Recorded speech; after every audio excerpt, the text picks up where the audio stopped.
versículo 1 hasta el 6. Marcos capítulo 3, 1 al 6, dice lo siguiente. Otra vez entró Jesús en la sinagoga, y había allí un hombre que tenía una mano seca, y le acechaban para ver si en el día de reposo le sanaría, a fin de poder acusarle. Entonces dijo al hombre que tenía la mano seca, levántate y ponte en medio. Y les dijo, ¿es lícito en los días de reposo hacer bien o hacer mal? ¿Salvar la vida o quitarla? Pero ellos callaban. Entonces, mirándolos alrededor con enojo, entristecido por la dureza de sus corazones, dijo al hombre, extiende tu mano. Y él la extendió, y la mano le fue restaurada sana. Y salidos los fariseos tomaron consejo con los herodianos contra él para destruirle. Oremos brevemente otra vez. Padre, en el glorioso nombre de Jesús, queremos, Padre, ser bendecidos a través de tu palabra. Gracias porque tenemos tu palabra escrita. Y gracias porque podemos, Señor, nutrirnos de ella. Ella nos da la vida. Ella, Señor, es nuestra regla de vida. Y te damos gracias porque en esta hora podemos escuchar tu voz una vez más, como cantábamos recién. Padre, que tu Espíritu Santo en esta hora nos guíe en la reflexión de ella. En el nombre de Jesús. Amén. Amén. Bueno, el hombre que tenía una mano seca. Es bien directo el título, así mismo como está en sus Biblias. Si es que las Biblias que tienen título ahí, lo más probable que sí, la suya. Y este relato nos muestra a Jesús en una sinagoga, ubicada lo más probable en Capernaum, en la provincia de Galilea. En la reunión, o un culto, podríamos decir, en un día de reposo o de descanso. Ahí, presente en la reunión, había un hombre que tenía una mano paralizada, o una mano seca, o una mano que no le funcionaba bien, ya sea para trabajar o en su forma aparente, en las apariencias, quiero decir. También estaban presentes los fariseos. ¿Quiénes eran? Un grupo religioso y también político, que a esas alturas del ministerio de Jesús le seguían para vigilarlo. Seguían a Jesús para vigilarlo. No como fieles seguidores, no, sino para buscar ocasión para acusarle por violar la ley, el Pentateuco, los primeros 5 libros de la Biblia, la ley de Dios. Bueno, en este caso, querían acusarle por violar el día de reposo, porque ese era un mandamiento de Dios.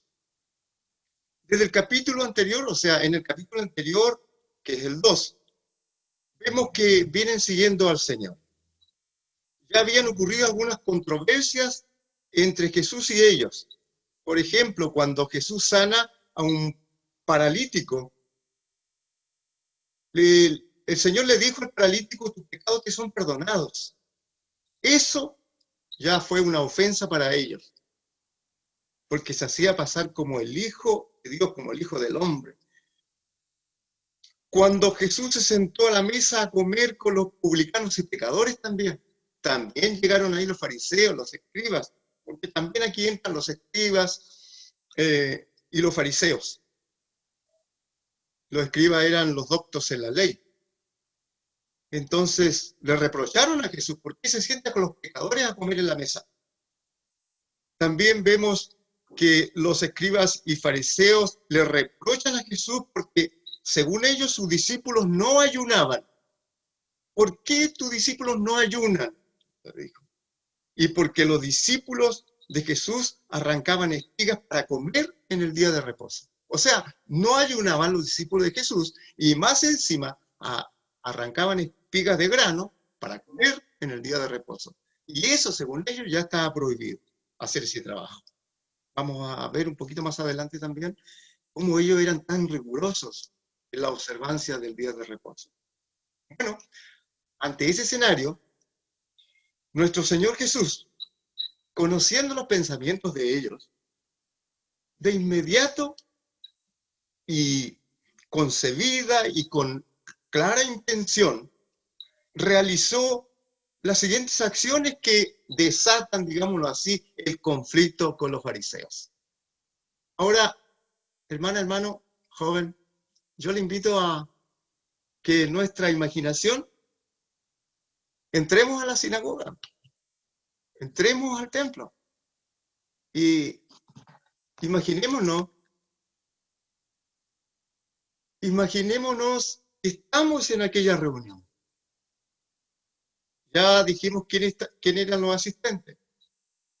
Había gente de toda clase, yo creo, y había un grupo también importante de fariseos que le estaban siguiendo. Estaba un hombre ahí muy necesitado, no sabemos dónde estaba, en qué lugar estaba ubicado tampoco. Así que para que nos concentremos en este relato, ingresemos a la sinagoga. ¿Y cómo comienzan los acontecimientos? Jesús le dijo al hombre de la mano paralizada que se pusiera en medio de todos. Podemos especular solamente realmente qué enfermedad era la que tenía. Saben que los 3 evangelios que registran este relato nos dan a entender que todos los concurrentes en la sinagoga sabían que este hombre necesitado estaba allí. Es importante eso. Pero no se nos dice que en los relatos que alguien haya reparado en él que estaba ahí, que alguien se haya preocupado por él, sino que Jesús fue el que tomó la iniciativa aquí y se preocupó. O sea, tenemos a una persona necesitada, en quien Jesús puso su mirada también. Es muy interesante que el Evangelio de Lucas 6:6 dice que era la mano derecha de este hombre la afectada. Por eso que entre los 3 evangelios sinópticos, Mateo, Marcos y Lucas, se complementa este relato. Dice que es la mano derecha. Podemos imaginarnos entonces cómo sería su situación familiar y social de este hombre. No podía trabajar como las demás personas. Además, en ese tiempo, la cultura judía estaba, digámoslo así, afectada bastante también por la cultura griega y la romana. ¿Por qué? Porque sabemos que Israel en ese tiempo estaba subyugado, era prácticamente esclavo de Roma, del imperio. Entonces, esta cultura griega y romana estaba cargada de supersticiones. De ahí que ser zurdo para esa cultura se consideraba, ¿sabe usted?, de mala suerte. De mala suerte. Literalmente desafortunado. Solo algunas décadas atrás, en nuestra cultura occidental, a los zurdos se le obligaba prácticamente a escribir con la mano derecha. No sé si hay algún zurdo o alguna zurda que me está escuchando. Así era. Por ahí se ve una mano, parece. Así era. Los profesores obligaban, o los padres obligaban a las hijas, a los hijos, a escribir con la mano derecha. Entonces, podemos agregar algo más todavía. Según Juan, capítulo 9, del versículo 1, cuando Jesús recorría las calles, encontraron a un ciego de nacimiento y sus discípulos les preguntaron al Señor, bueno, maestro, ¿quién pecó? ¿Este o sus padres para que esta persona haya nacido ciego? O sea, eso nos quiere decir también que en ese tiempo, hermana, hermano, había una cierta teología de que las personas que nacían con alguna enfermedad, alguna malformación congénita, era causa de pecado. Pero la respuesta del Señor, la mayoría sabemos, que fue, pero muy clara y tajante. No es que haya pecado esto a sus padres, sino que ha nacido así para que la gloria de Dios se manifieste. ¡Qué maravilla! Entonces, podemos preguntarnos, una persona en esta situación, con una cultura también, que en cierta forma, esto, gracias a Dios, se ha ido extinguiendo, pero no totalmente, no totalmente. Preguntémonos, ¿juzgamos a otro porque tiene alguna enfermedad o ha sufrido alguna situación grave? Lo más probable es que lo hayamos hecho alguna vez. De hecho, yo creo que todos lo hemos hecho alguna vez. Y debemos pedir perdón al Señor y salirnos de aquello y no hacerlo más. ¿Por qué? Porque Dios es nuestro creador y todos los seres humanos han sido hechos a imagen y semejanza de Dios.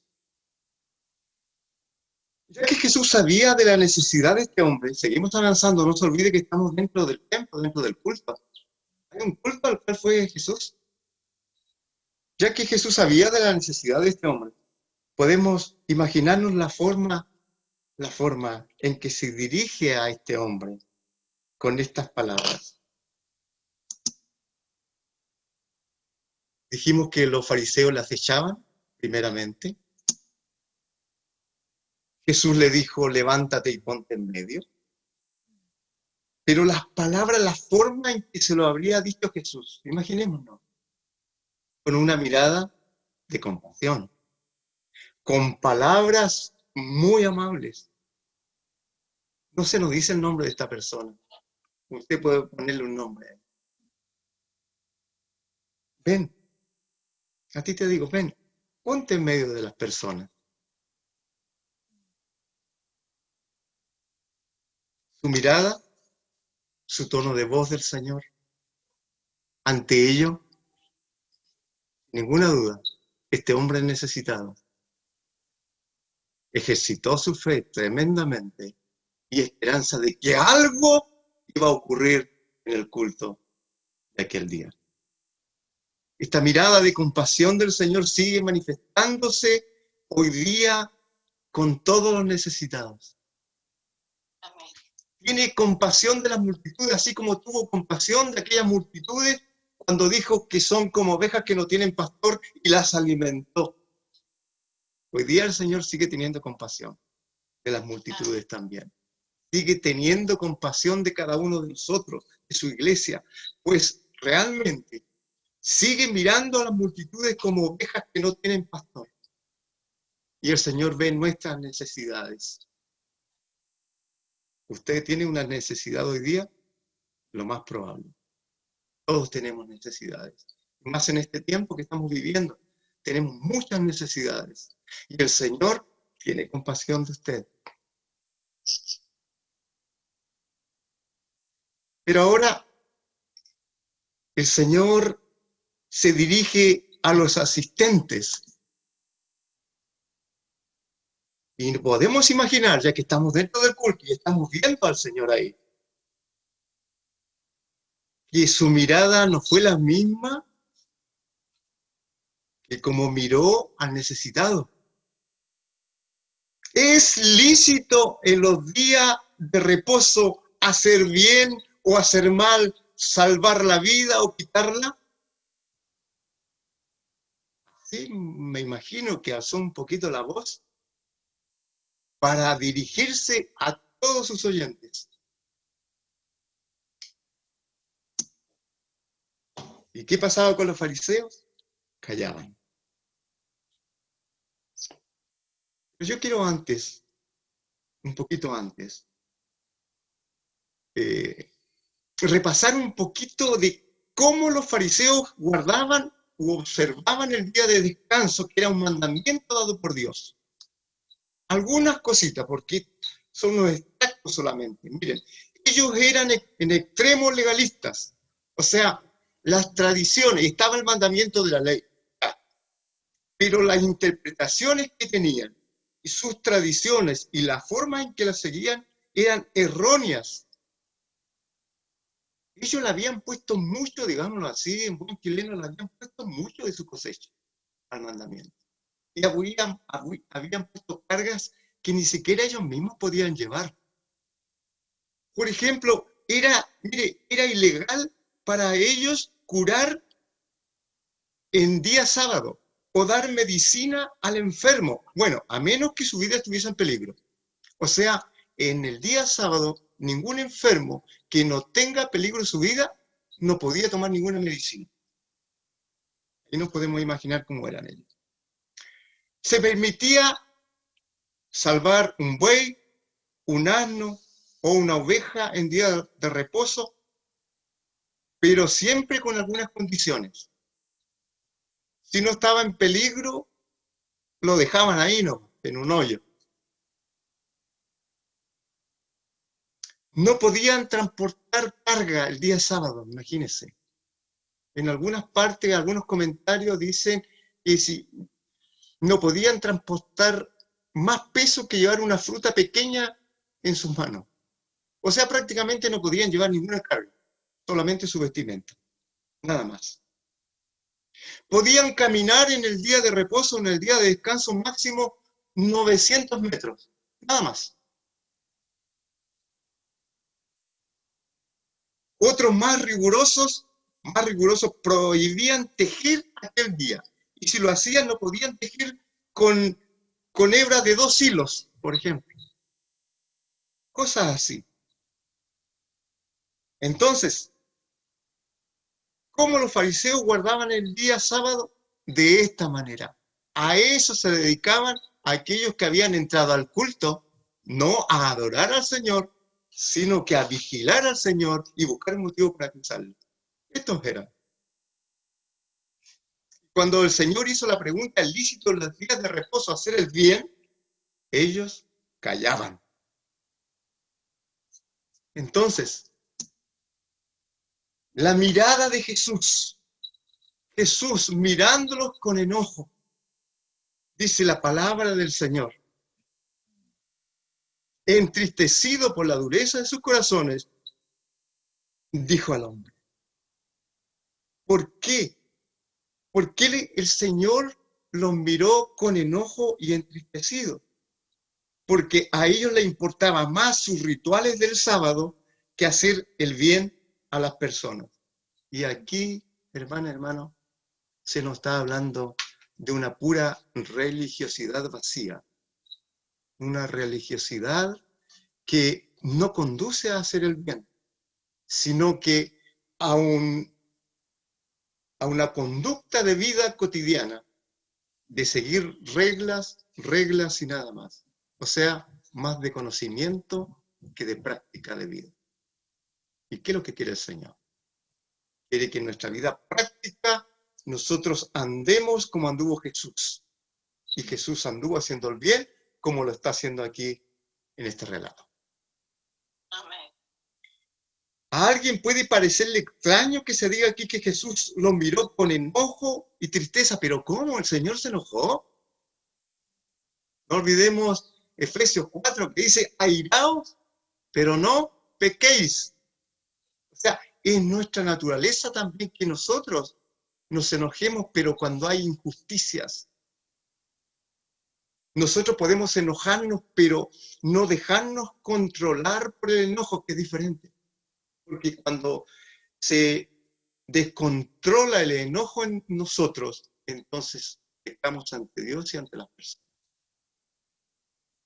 Entonces, estos sentimientos de enojo y tristeza no están reñidos con el amor y la solidaridad cuando los controlamos.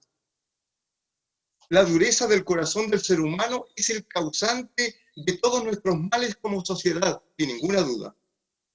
Por naturaleza, cuando la pasamos mal, por naturaleza le echamos la culpa al otro o a la otra.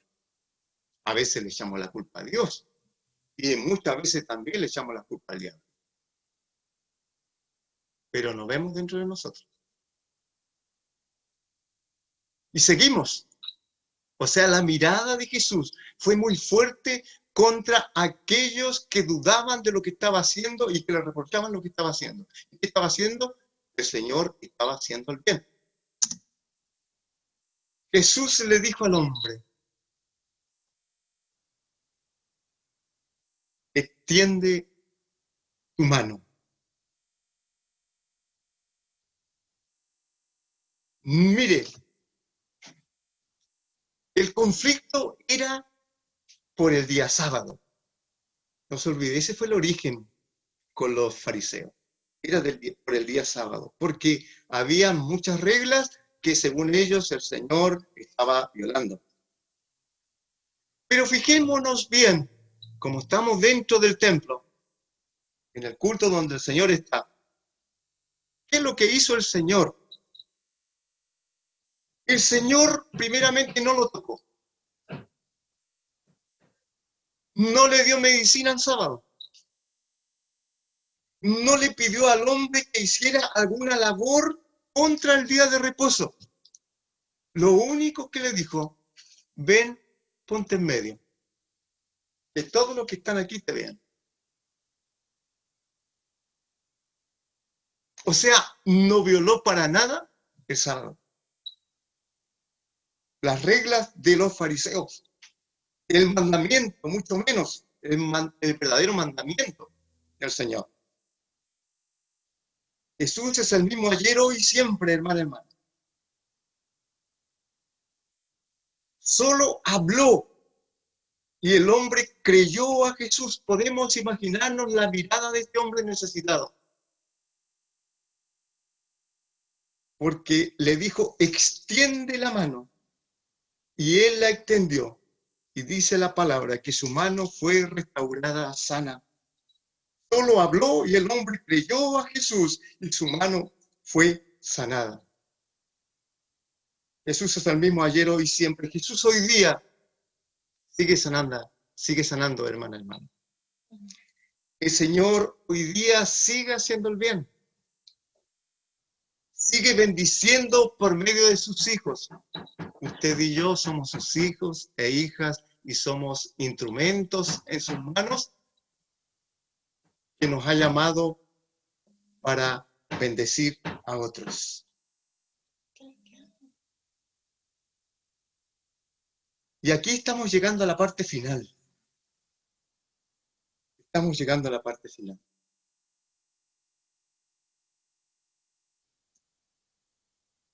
¿Qué pasó? ¿Cuáles fueron los efectos de este bien que hizo Jesús, de esta sanidad? Miren los fariseos, y salidos los fariseos, dice la palabra del Señor, tomaron consejo con los herodianos contra él para destruirle. El culto está terminando. El culto está terminando. Este tiempo, me imagino, no había un coordinador porque llegaban invitados y leían la palabra y era así, tenía otro formato. Sin ninguna duda, todos los asistentes que hasta esa hora estaban mirando al que había sido sanado y a Jesús, porque sin ninguna duda, todos se habrán asombrado de lo que aconteció con la mano de este hombre.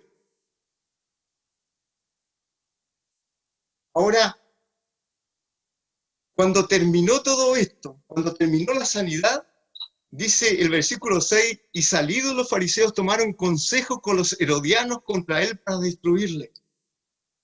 La mirada de los asistentes se dirigió al grupo de fariseos que salían raudamente del templo.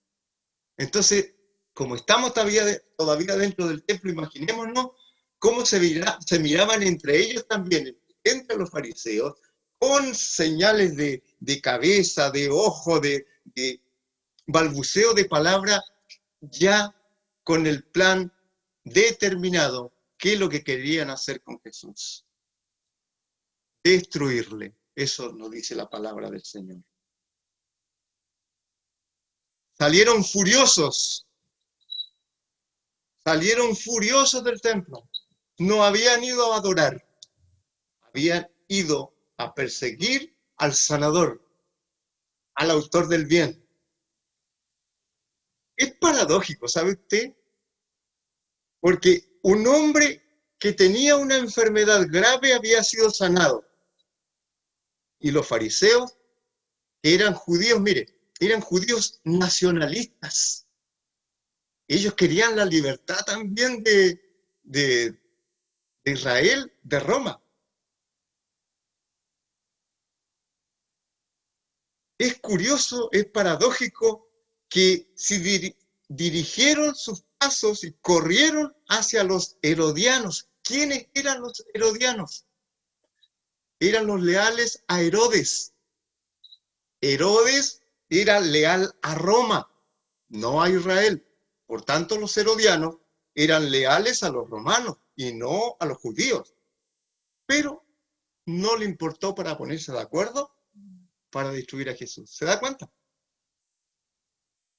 Es tremendo lo que aconteció aquí. Es paradójico. Se hizo un bien, pero ellos salieron furiosos, se juntaron con prácticamente sus enemigos para destruir a Jesús, el autor del bien.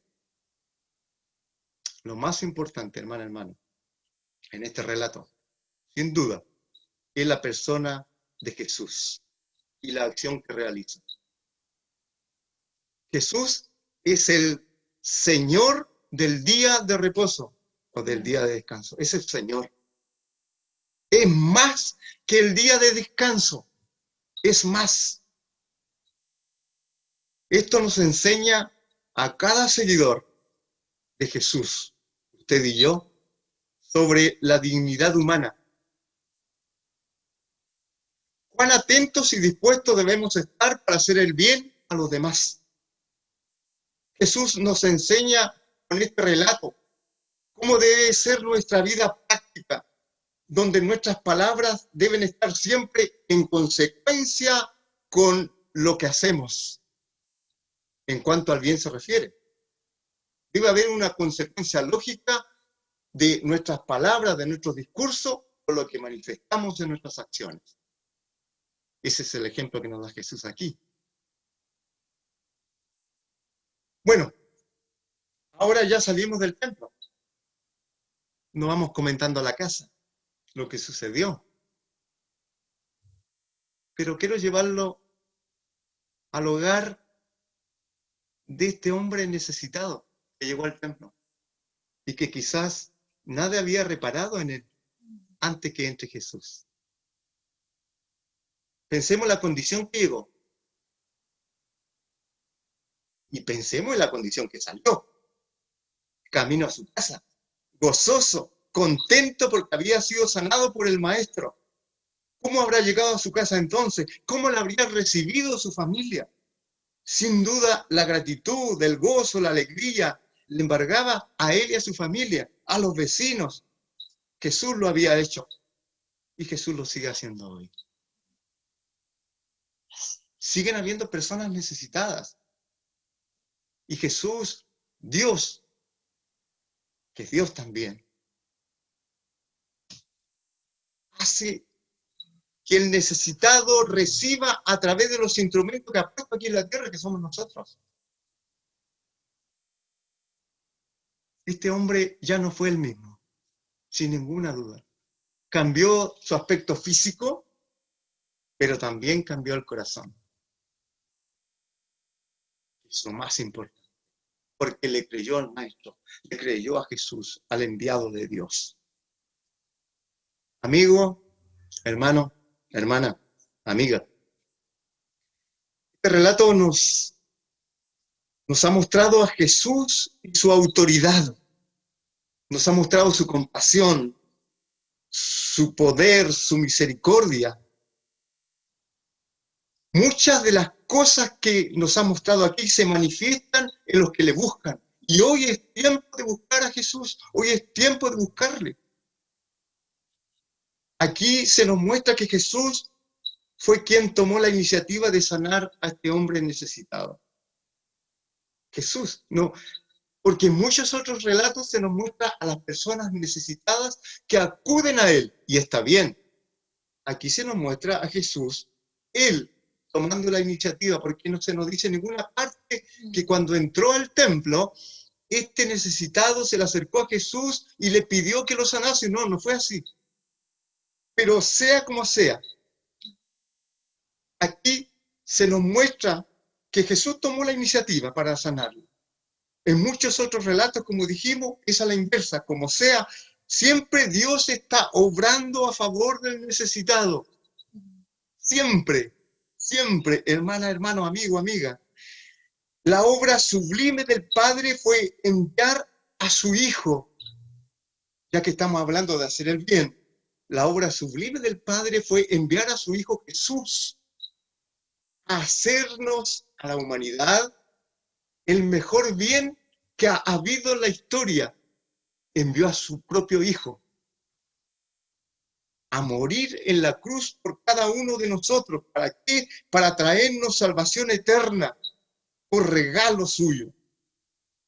Y esta salvación eterna viene acompañada también de una transformación de vida con propósito, como esta persona necesitada. Quizás no podía ni trabajar. No lo sabemos. Pero esta persona fue dignificada con la sanidad, con la transformación que le produjo su encuentro con el Señor. Una vida con propósito y de muchas otras bendiciones que el Señor nos trae cuando venimos a Él. El Señor nos está esperando también. Él sale a nuestro encuentro también. Entonces, concluyendo, así como tuvo compasión por este hombre, Jesús tiene compasión de usted, de ti, de nosotros. Oremos al Señor. Oremos al Señor. Padre nuestro Dios, te damos muchas gracias en esta hora.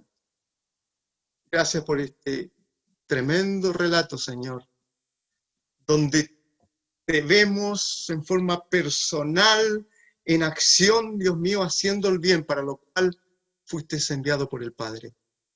Oh Señor, Padre Celestial, gracias por enviarnos a Jesús, el autor de la vida. Gracias, Padre. Señor, hemos visto la fe de este hombre necesitado. Hemos visto la compasión de nuestro Señor para con él. Nos has dado una lección, Padre, a nosotros, de que nosotros somos embajadores del bien. Así como tú hiciste el bien a esta persona necesitada, nosotros somos llamados a ello también. Pero lo más grande que hemos visto, la autoridad tuya, Señor. Tú tienes autoridad sobre todo, sobre todas las cosas, porque tú eres el Rey de Reyes y Señor de Señores, que pronto viene a buscar a los que le esperan. Padre, en esta hora, si alguna amiga o amigo está escuchando esta palabra, oramos para que tu presencia sea con él o con ella, para que esa necesidad que tiene y que por corto, mediano o por mucho tiempo la ha expresado delante de ti como petición, que esa necesidad le sea concedida.